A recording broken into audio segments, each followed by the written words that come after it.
ha. Oh, oh, ha, ha, ha, ha. You guys thought my reviews are bad.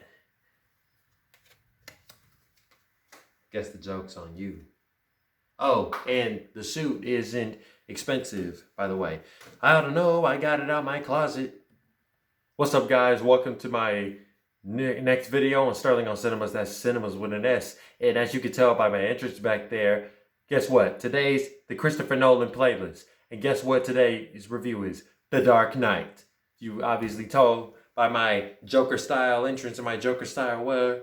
If you have anything to say about it, you can comment on the section below. But like I said, it's not expensive, and of course I know because I got it out of my closet. And if you're new to this video, like I said, don't forget to like, share, subscribe, leave a comment on the section below, and most importantly, watch for the punchline. And if you're watching this on the IG, don't forget to like and leave a comment on the section below. Because for every person who doesn't watch this,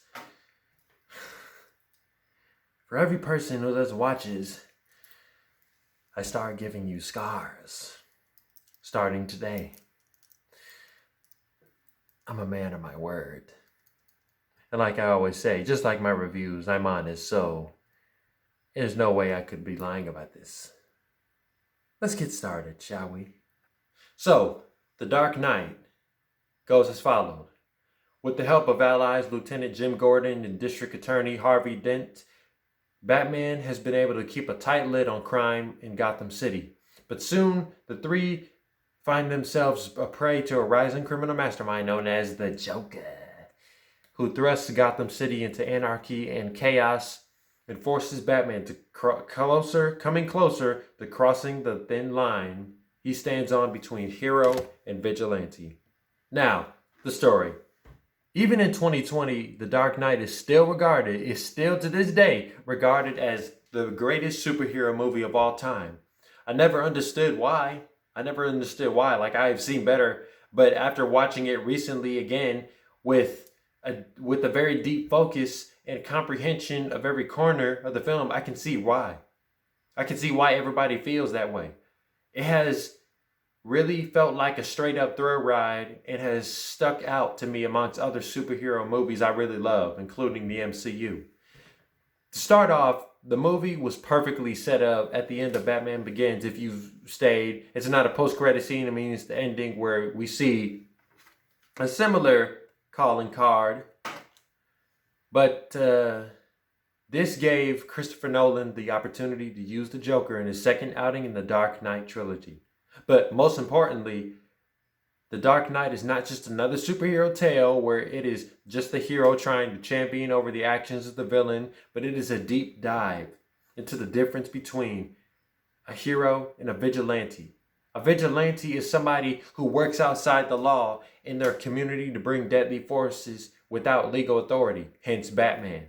And the hero is simply anybody who does good or stands on justice. So, based off of this statement I gave to you, a hero could literally be anybody.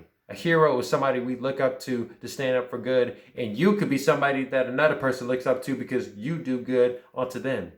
While it would be common sense to identify Batman as a superhero, because he is a fictional hero, what else? It is more so that he is a hero who is defined by fear and tragedy at a young age, and also because he has no superpowers. I mean, obviously, you can call him a hero with logic, not even a superhero, just a hero with logic. But the fact of the matter is, The Dark Knight shows that people don't have to be dressed in a cape and cowl to fight crime and bring justice. The story also has a pretty great logic into the evil that criminals and terrorists possess and why. Now, the characters. Unarguably, the one character that makes this film stand out in its own fan favorite genre is Heath Ledger's Joker. Before Joaquin Phoenix's even more grim and compelling take on the clown prince of crime and jester of genocide in 2019, Heath Ledger simply brought a more realistic and menacing take on the character. Every piece of chaos he causes in the movie is like a piece of loose thread, just not knowing why and how It is being unrestrained, but it is just there. I mean, it's like a dog, you know. I wouldn't know what to do with one if I caught it, you know. I just do things. It seems like the film presents Joker's ambition as somebody who commits crime because he thinks the world is a joke. He takes the world as a joke. He takes people's lives as a joke. He thinks heroes are a joke. And speaking of heroes, Christopher Nolan ups the ante with Batman. We see him in a more flexible but seemingly less comfortable suit than we saw him in Batman Begins. But just like the comics, Batman is a vigilante, but he is a vigilante with a moral code, which is to not kill. And the Joker's purpose is to trying to prove that even the purest souls can be corrupted and driven to levels of madness. He's trying to prove that he can take Batman, a person who lives on a moral code and a strict principle, that he's trying to get him to break that one rule. And this is what makes the Joker so compelling, because he's an exact opposite of Batman, both visually and mentally. Because while Batman is about black and gray and he's on logic, the Joker is has colorful personality, but his mentality is insane in its madness. While Batman is driven to further levels of anger with the Joker's violent acts and his provocative nature, it is Harvey Dent and the tragic loss he experienced that proves the Joker's point. In the comics, Harvey Dent, aka Two-Face, is a supervillain with a split personality disorder, whose decisions all depend on the flip of a coin. You either live or you either die. That's it. That's how it is. But just like the Joker, Christopher Nolan wanted to keep it real with having Harvey Dent be a person who is for justice while at the same time having hate for the criminals he puts away. He is proved worthy of doing this during the first act of the film by putting almost all of the entire criminal gang, the Falcone family, in prison. And this noble act makes him a target for the Joker. The Joker tried to go so far to corrupt just one soul in Gotham, and he corrupted Dent to make him the bipolar baddie, Two-Face. Well, I will say this. I dressed up as the Joker because, to me, the Joker is the breakout star of this movie.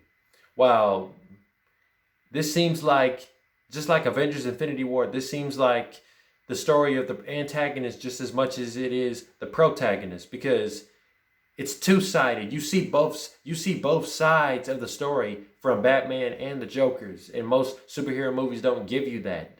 Most superhero movies are one-sided. It's simple, like the hero defeats the villain, it's over. But no, you see the point. You see how the villain's motives and purposes are rivaling that of the protagonist, and how it really challenges the protagonist and pushes him to become something that he didn't intend to be. So, like Heath Ledger's, like I said, the thing that made Heath Ledger's portrayal so compelling is that he's a terrorist.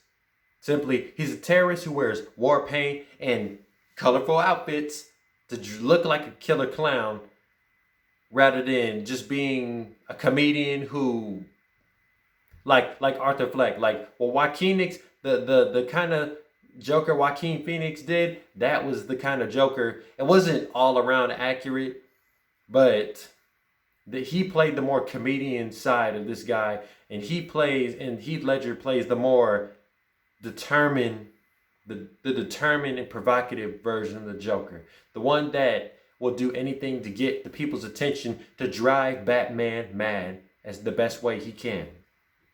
Which, after watching this for the last time, but not last time, not that this will be the last time I ever watch it, I'm saying the recent time that I've seen this, I really started to become impressed with the concept of the kind of Joker that Christopher Nolan decided to put on screen.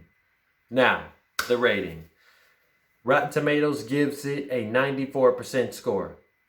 Christopher Nolan proves that you don't need a whole bunch of stylish explosions, fancy looking superpowers, over the top special effects, and everyday heroics to make an excellent superhero film, but an impeccable logic about the balance between good and evil, order and chaos, heroism and vigilantism.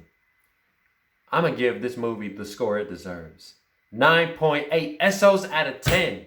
9.8 SOs out of 10. Like straight up, like I'm serious. I'm not saying this because I think this is what y'all want to hear. This is how I feel about the movie. I never thought I would have so much love for this movie after seeing it for a 10th time. Because when I was young, I didn't like The Dark Knight because I didn't understand it. That's it.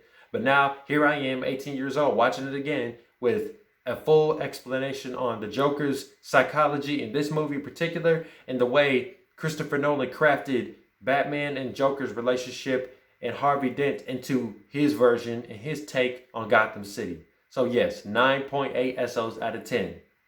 So that is my review on The Dark Knight. You can let me know what you guys think about it in the comment section below, even though I know what you're going to say about it. We all love The Dark Knight. We all love Heath Ledger as the Joker. Rest in peace, man. I'll see you guys next time in my next video. Bye. Oh, and before I go,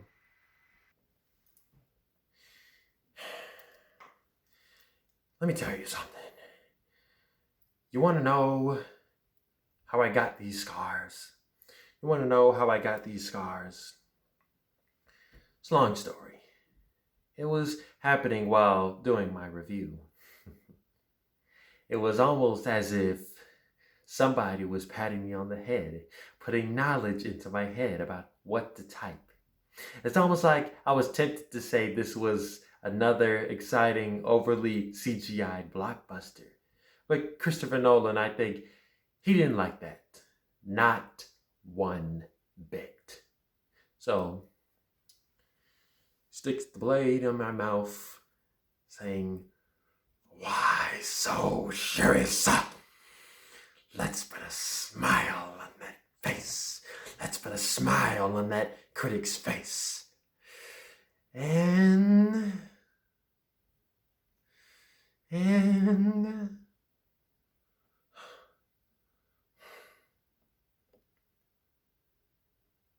why so serious?